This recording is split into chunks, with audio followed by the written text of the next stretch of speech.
Jarra kana keessa ilma namaa miti qalameen namaan bulu kan nuffite qalamoonni biyya Afrikaa keessatti argaman yeroo ammaa kana namoota dudduuba goluun kaalchoon dhiitanii galgalgalchuu eegalaniiru. Qalameen nutis ilma namaan gadi miti kan jette guyyaa kaleessaa magaalaa adda addaa keessatti namoota dudduuba goruun kaaraateedhaan godhanii galgalgalchuu eegalan. Gabaasaa guutuuf Lammeessaa Gaaruma.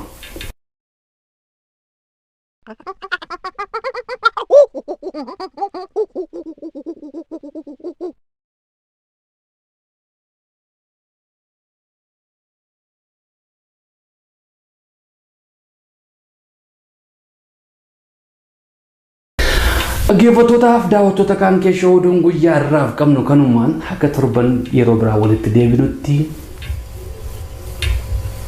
nagaatti kan isiniin jedhu oduu dubbisaan qaanqeeshoo ana laxaaqu. Ani sanyii leencaati jirti onneen koo shendurii kan abbaa koo. Ani sanyii leencaati jirti onneen koo shendurii kan abbaa koo. Ani takka abbaa kooti jirti onneen koo shendurii kan abbaa koo. Ani sanyii leencaati jirti onneen koo shendurii kan abbaa koo. Keeroon kaatee tokko taatee diina keenya nu waltana diinni yoomuu nu gammoomu shaamboo isaatii gaachana isaa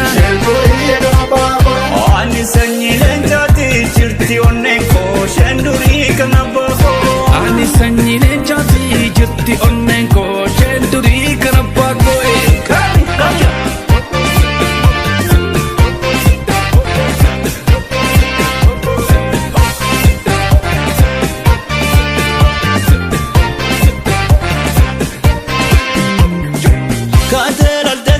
Sababniya